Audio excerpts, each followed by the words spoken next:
Hi everyone, and welcome back to my YouTube channel, which has changed a lot. Everything has changed. Yeah, so the channel is now called We're All Good because I've gotten married, and I've married a man with the last name Weir, and I've had a daughter. So since I've last filmed a video on panic disorder, which is what we're going to talk about today, I've gotten married again.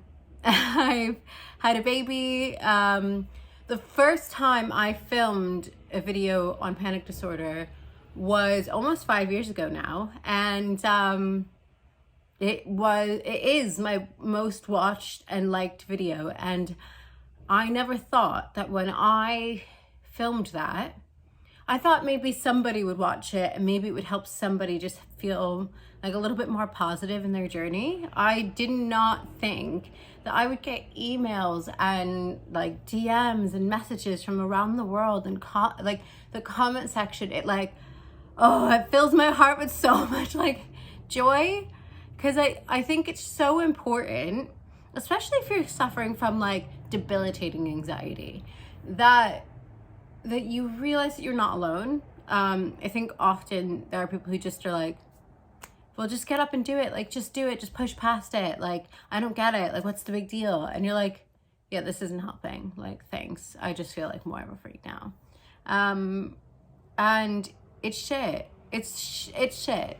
So I'm now 31 years old. I've had panic disorder since I could remember, and I have accomplished like amazing things in the sense that I've traveled, I've had a child, I've done all these things that like scared me, that terrified me, that I thought I could never do because I had panic disorder.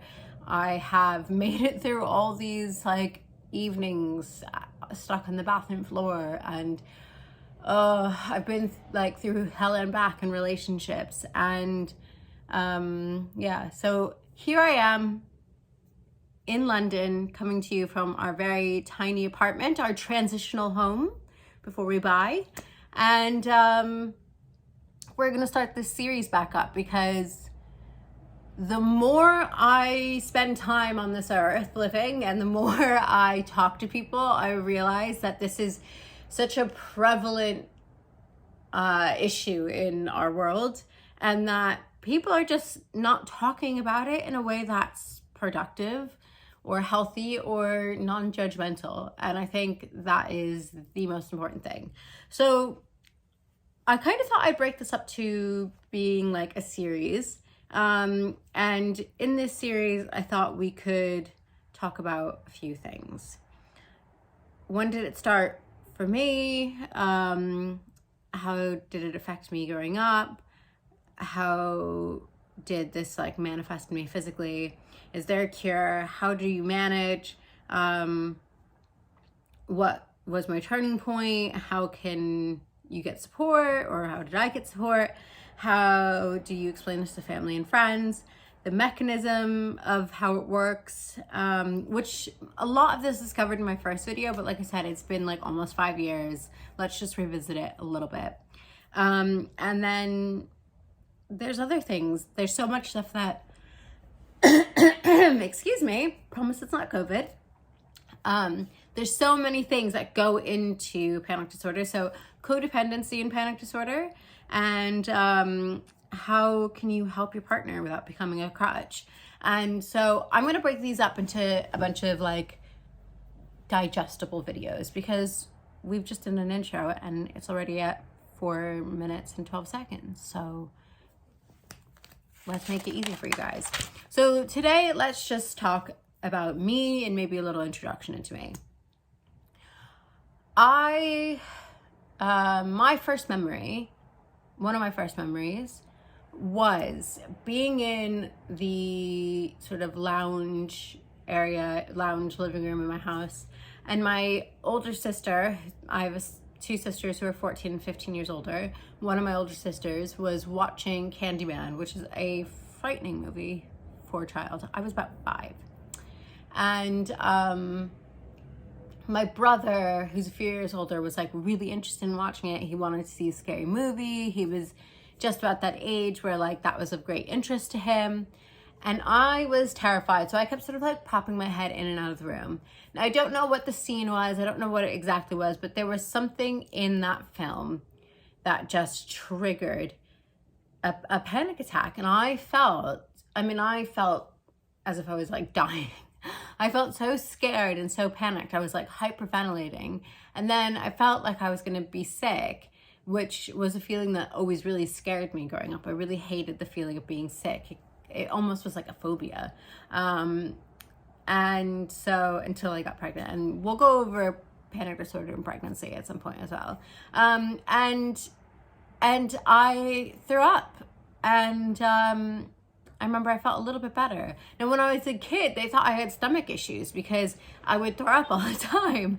And my family didn't know anything about this. So like, they didn't know anything about anxiety in this way. Like, they knew what it was like to be like anxious for a test, or anxious to like before a sports game, or like that kind of stuff. But they didn't know anything about like panic disorder specifically. And so we'd go to the doctor, and the doctor's like, there's nothing wrong with her stomach. There's nothing happening. And so we, carried on. And that was one of my earliest memories. And then when I was about 13, I had a stomach flu, and so did my brother. And after about we ended up having to go to A&E or ER, the ER, depending on where you're based. And I ended up, both of us ended up on a drip, an IV, because we were dehydrated. And that caused so much anxiety for me. Anyway, after a few days, my brother got better. Like after a week or so, we went back to school. And I just didn't. Like, I just kept throwing up. But it was different. It was a different feeling. And my mom had a partner at the time, and he said to her, I think she's having anxiety. And he had suffered from panic disorder himself. So he sort of like could recognize the signs and how it was manifesting differently than it would a stomach virus. And in this way, I will always be thankful for this partner of hers. And I went to therapy almost right off the bat, and they gave me a lot of like coping tools. They didn't really do fuck all. Like, it was a lot of like, take a rubber band and like snap it on your wrist. When you start to feel anxious, count back from 100, and then like see if it goes away. I was like, my brain is running at 1,000 miles an hour, hun. Like, it's not. Like, no, that's not going to work for me. And I spent most of my life with people giving me that advice, or being like, just breathe, you'll be fine. And then I was missing school. Like, I missed like 2 months of like, I think like 8th grade. I missed a lot of like 10th and 11th grade. My grades were suffering a little bit. And like, this was just sort of like, camera cut out there, I don't know what happened, but this was a constant struggle. So it really deeply impacted my life. And then as I got older, it became like fears of flying, and being scared to leave relationships, codependency, and then just like literally anything. At one point, it just kind of got to a point where I could barely leave my house, and that's not a way to live. Like, this is not a way to live. And I know there's some of you probably watching at home, and you're like, well, how else do I do this? Like, I don't know what to do. But this is what we're going to explore. Like, I'm going to try to film tomorrow as well. I'm going to try to get these videos up, sort of like off the bat, and then make it a weekly series as well. So like, I'm trying to upload this little agenda as quickly as possible. And then we'll go into a weekly series and just check in with each other. How does that sound? Being friends and a good community and just chatting.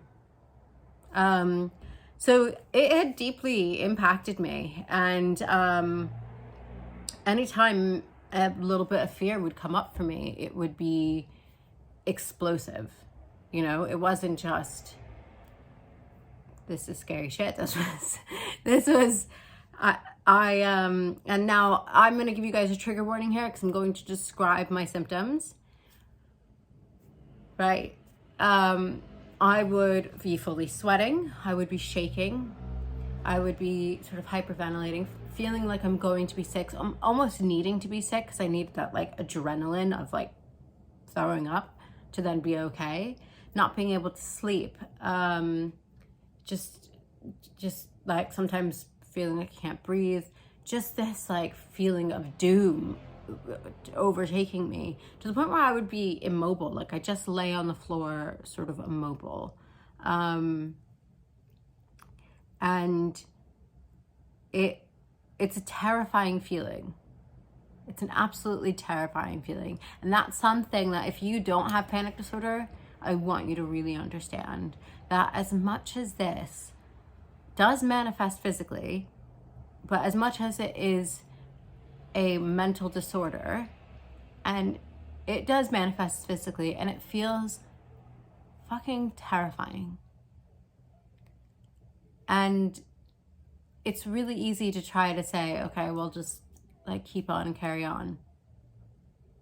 But I think especially until you experience it, it's really hard to understand.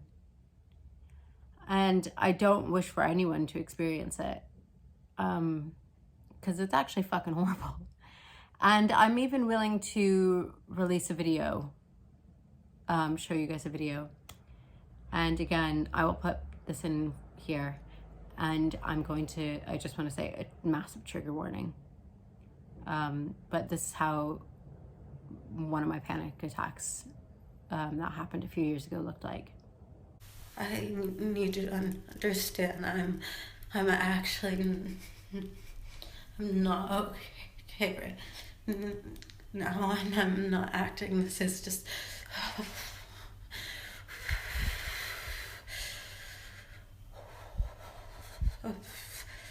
a panic attack, and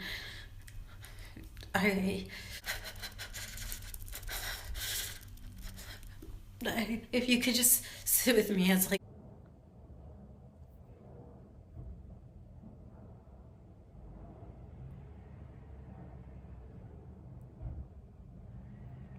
So it's safe to say that doesn't look fun. That looks quite intense. It's quite scary. I hope you skipped forward if you do have panic disorder and didn't watch it. I don't want to trigger anybody.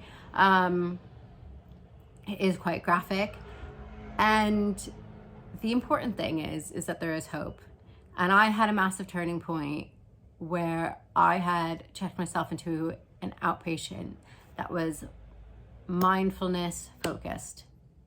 And this is where I saw the most amount of change. And this is where I started to really build tools that helped me. And that's what we're going to explore next, because this video is already like 15 minutes. So if you're watching, if you're still with me, I want you to have hope. I want you to realize that there are so many practices that we can put in place, but in these practices, in this journey, we need to not judge. We can't judge ourselves. We can't judge the practices. We can't say, oh no, I'd never meditate. Oh no, I'd never do this. I'd never do that. There are scientific reasons as to why these things work. So rather than just being like, oh, spiritual, you need to heal this and that and this. And yeah, okay, I do believe in that because I am quite spiritual. There's actually science behind why these things work. So let's keep an open mind, because we want to be thriving in life, not just surviving in life. And you deserve that. Like, you deserve it. I deserve it. Like, you deserve it. We all deserve it.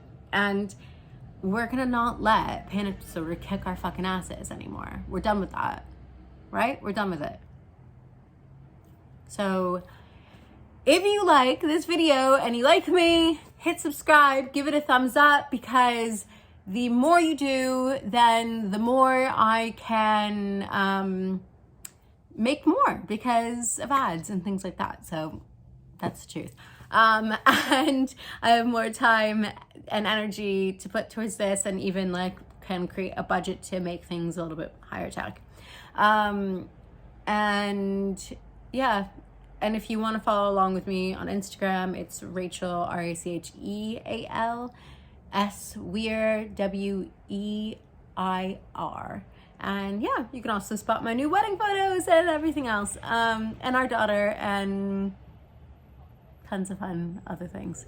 Anyway, send me a message, let me know what you think, how you feel. Let me know what else you would, rude, let me know what else you would like to explore within this anxiety and panic attack series. And I will see you guys really soon.